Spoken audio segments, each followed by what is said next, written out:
Hello fellow woodworkers and welcome to this week's edition of the Garage Workshop, and this week we're going to be using the Parkside Lathe to take this humble piece of wood and turn it into this. Roll the intro.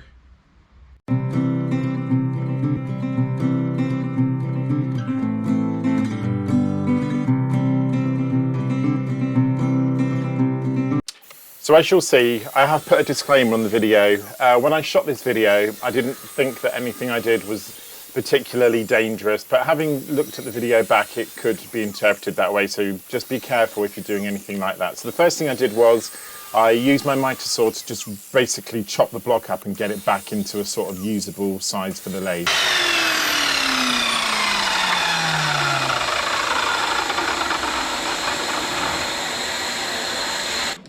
So with this being only the second time I'd used the lathe, I just wanted to check what was going to be the best way to orient the block, whether using the sort of built-in pointer spindle was going to be better, or whether I attached the circular spindle. After having a little fiddle around, I wasn't happy with how it was sitting, so I decided to go for the sort of attached circular one, which you'll see in a minute, which actually provides a huge amount of stability. I was really pleased with it, but I did have a little fiddle and just thought, I just didn't have a confidence it would hold the wood enough. So I'm not sure if I showed this properly enough on the actual review video, but this end piece, it doesn't come with the screws, by the way, I had to find those. This end piece you use to screw to the sort of left-hand side, the motor side of the lathe, and it allows you to screw it into the wood to get a better purchase when you're doing things like this. I think it's specifically things like bowls and things like that, and that's what I was going for here. So it attaches directly into the wood, and then obviously you screw that thread on to the motor directly, and then as usual you use the right hand side to push into the actual wood. I didn't have any issues with this. It's actually quite a sturdy piece. I presume it's aluminium, but it's quite a sturdy little block that, and when I drove the screws in, I thought, was it going to split? But it is fairly soft wood, this, and it did go, the screws just went straight in, not a problem. And then when I'd screwed it in, I was able to offer it up and attach it to the lathe. So when I'd attached the wood to, I'm not really sure what you call that silver thing, when I'd attached it, I could then begin the process of attaching it to the lathe. I have done a review on this lathe, which I mentioned. I think I talk about it in a minute, and I'll put a link in. But interesting that this is the first time I've sort of used it in anger, not as a test. And I am impressed with some of the bits of it. I think it's absolutely fantastic. These two black spanners, by the way, which look okay, are actually really thin, and when you sort of tightening you can feel them giving a little bit of a bend, but all the connections around the motor, what I'm looking at now, and the actual bits of metal that go into it are all really nice quality bits of kit. The other issue, which I'll talk about at the end of the video, is just this bit, the sort of second part, the attachment of the motor, which the locking system with that little red bar you can see at the bottom, I'm going to be honest, it's really not good enough. And I'm having some issues with the guide rest that you can see me just tightening up now. And again, I'll talk about those at the end of the video, because having been the proper first time I've used it, obviously there are a lot of things I picked up that I didn't pick up when I did my review video. But you'll see as the video goes on what I mean. So when I got the block in place, it was just a case of sort of screwing in that second part, which just burrowed into the wood. It only went in about literally 2 or 3 millimeters. And when that was in, and I was satisfied, we were good to go, good to start the actual milling or lathing of the piece of wood. So, as I said, really nicely fitted in the actual bits that go into the wood either side. It's just the bits in the middle. I'm just there doing up the locking nut. I then just popped the machine on, wasn't quite turning, so I turned the speed up a bit, and then we were good to go. As you can see, spinning like a good one and ready for the commencement of the lathing. I've left this first part of the footage in real time just so you can see how rapidly it spins. It would have been quite handy to be able to see this, because obviously when you're doing it you can't see the sort of changing colour from brown to sort of the wood underneath. But I did stop it pretty quickly after I speeded it up, because it was apparent that the bit on the right hand side, the sort of end bit, was slowly moving out, and that's partly to do with the brake on the right hand side, which, to be honest, is a bit of a design fault. It's not really very good. So I stopped the machine. As you can see, I'm having to tighten there. And these red plastic handles are rubbish, to be honest. I think I'm going to see if I can get a replacement. I know a lot of people on the internet that have got these Parkside lathes replace all of these, the red things. The plastic's just not up to it. You need something that is going to be stronger, ideally metal. And if you are going to use a plastic handle like that, it's got to be really tough, strong, reinforced plastic, not this sort of flimsy red plastic that's on there. But as you can see, there's quite a lot of debris being thrown off of this, and I haven't mentioned this. I didn't mention this at the end. I forgot to put my safety glasses on. You do need to be aware this stuff gets absolutely everywhere. And the next time I use the lathe, I'm going to sort of house it a bit, maybe do it in an area which I'm going to curtain off, because I found bits of this around the other side of the room. They got in all sorts of places. Certainly when I went in the shower, I found bits of wood in places I didn't really know I had. So you have got to be careful of that. But as you can see, it's actually taken off quite a lot of material. And had I think been a bit more sensible with the speed, I perhaps wouldn't have had the issues that I later had. And this sort of chisel that I'm using, it is good enough. I mean, it's sharp enough.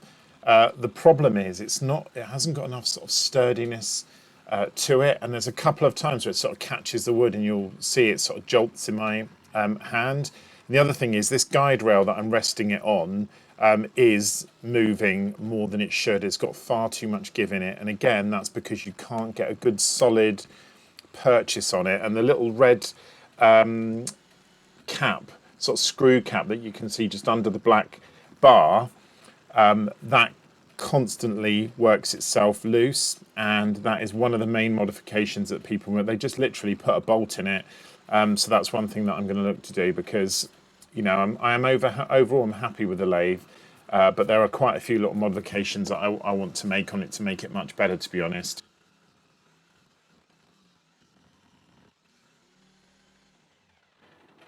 So it's at this point I decided to stop it to have a look at how far I've got, and this is where I noticed the big tear out that you just saw there. I probably should have trimmed this a little bit more than I did, but to be honest, I learned so much from this mess that I'm glad I didn't.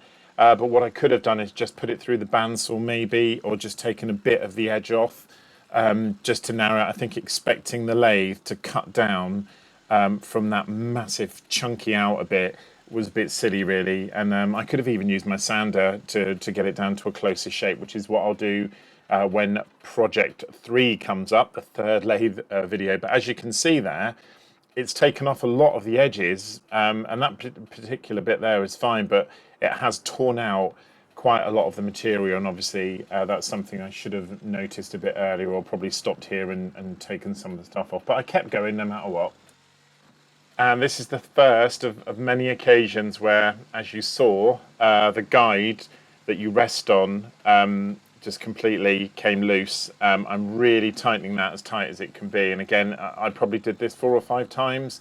I'm not sure if they're all on camera, but it did come undone quite a lot. And actually, when you look at the footage, you can sort of very slowly see it turning.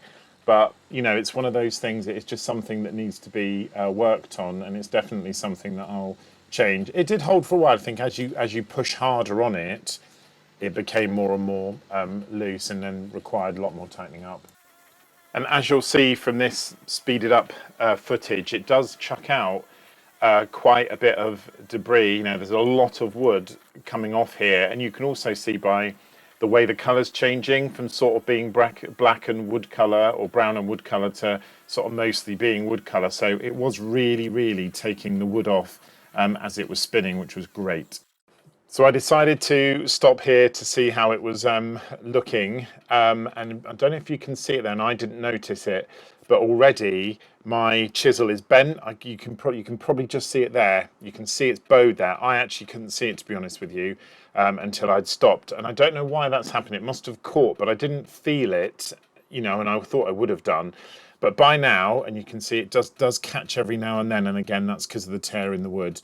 It is now taking off quite deep chunked layers, and if you look at the beginning, you can see that the piece of wood is almost the same shape as the silver disc that I attached to it. And you can also see as I'm moving that up and down that it's taking quite a chunk of wood off as it goes. Now, what I didn't there see, there's a little break there and a bit comes shooting out. It was those bits which I didn't really clearly see, and you can now see the shape at the top has obviously changed where the wood's become damaged. But again, when you're using the lathe, you don't really see that. And I know it's easy to see now you're looking at it, but it's not as easy to see when you're sort of in the moment.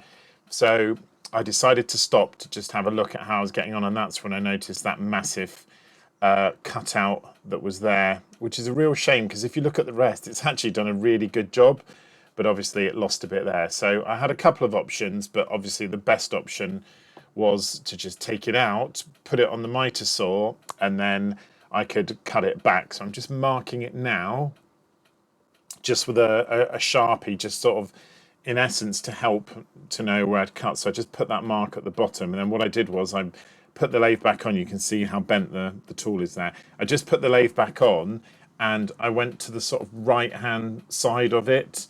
I'm just here trying to reduce or trying to take out, again, I'm adjusting it again, just trying to take out as much as I can around where the cut's going to be made, knowing that this bit here is all waste where I am. I just wanted to sort of try and get it right. And again, you can see here, look, that's twice I've had to adjust that within a couple of seconds, really. So I just took it back as much as I could.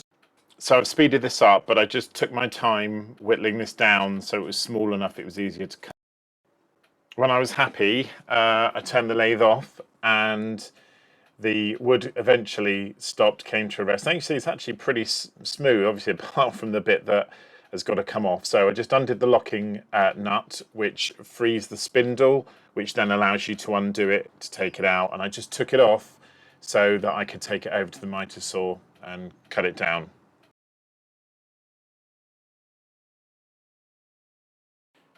So after that fiddle was completed, I took it off ready to go to the miter saw, and as you can see, it's actually pretty smooth. I do want to point out, this was a very, very difficult and potentially dangerous cut. You can see how close my fingers are to the blade there. You've got to be very, very careful making cuts like that. I know my saw very well, and as you can see, I'm going nice and slowly.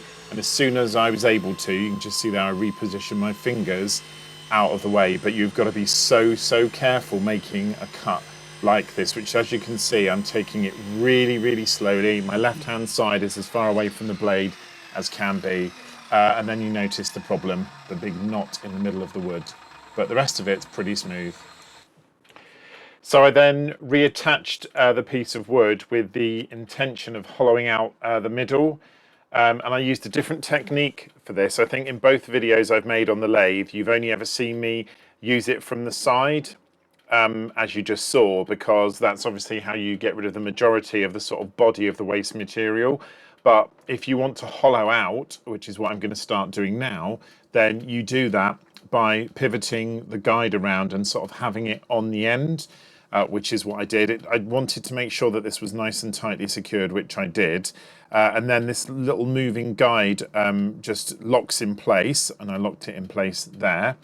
And then I was able to just rotate around the guide to sort of hold it closer. Now, I was able to get a little bit more purchase on it being in this position. But again, these red plastic things, you can see I'm so scared of over tightening it and shredding it, but they're really not very good quality at all. So when I was happy and I sort of got it in the place where I thought it was going to stay, I did really, really tighten it. And I probably shouldn't have done that because I did feel a little bit of a give in the plastic. And again, you just got to be careful, but you've also got to get it tight enough, bearing in mind how it works, you've got to get it tight enough that you're able to actually use it. So this was also the point where I switched from one tool to the other tool. I also switched camera positions here to try and make it a bit easier for you to see. And again, this is the one where I'm not 100% sure I used this tool properly. I think I did. I did a lot of research on the internet, and this is the way that people tend to hold this tool. I got varying results actually using it in different places. As you can see, it is making a very deep groove into it. It did sort of catch a couple of times where it almost stopped the piece of wood, and there's quite a lot of smoking where I sort of burnt the wood, which I think was just a case of me trying to remove too much material in one go rather than sort of letting the spindle do its work, as it were. Now, I did have a lot of issues when it came to the knot in the middle of the wood, which you'll see later. My hand's slightly blocking the view there, appreciate that. But I did, and obviously a knot in wood affects you whatever you're cutting, but having a knot right in the centre of this piece of wood was a bit of a pain. But the good thing was it wasn't that deep into the wood, and after quite a bit of going, it came out. I know that looks terrible, it's smoking and stuff, but it's only because I'm trying to dig around underneath that knot to sort of get it out, really. So from this angle, it's a bit easier to see how quickly the material can be removed. And as I said earlier, the guide and this chisel worked really well. There's a couple of sort of smoky bits where I think I was pressing too hard, but you can see here the amount of material that's being removed, and it sort of makes light work of getting down. Again, when I got the knot out, it was a lot easier to take the rest out, and I'll stop the footage in a minute so you can see. This was the point where I noticed, because here you can see the piece of wood is intact, and it sounds ridiculous, but when you're actually doing it, unless you keep stopping the lathe every 2 minutes to see, you don't always notice when something happens. And obviously I lost a bit here, which I didn't notice, but then it completely fell apart, as you'll see in the next clip. So you can sort of hear it. There it goes, snapped off. And to be honest, I still didn't really see it. I know it sounds weird, but when you're doing it, you don't. But then I decided to stop the lathe and have a look, and that's where I realised that that extra chunk of wood had completely smashed off.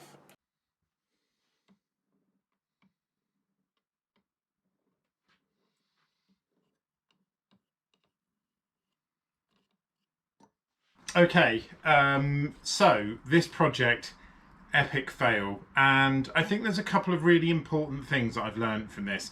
I know I'm going to get a million comments about the way that I've used the lathe, and trust me, I am a novice, and that's why you saw the disclaimer at the beginning of the video that said, please don't copy anything I do in this video. I have watched a lot of videos on how to use lathes, and I've watched a lot on how to use the Parkside Lathe, and I used it in the same way that those videos did. But as you saw from the chip out and from what we've got at the end, I either did it too hard or didn't do it properly, because actually up until that snapped, it was going quite well and it was quite nicely formed. But as I said, there are two things I've learned from this. Number one, I think I picked a really poor choice of wood. Although this wood is fairly soft, and it was too squared, and what I probably should have done was try and sort of trim it around and make it more of a circle to start with. I've had a look about on the internet to buy sort of blanks or bits of wood that you can use for the lathe, and it says just use a fairly soft wood, which is what this wood is. So that's the first thing. And the second thing,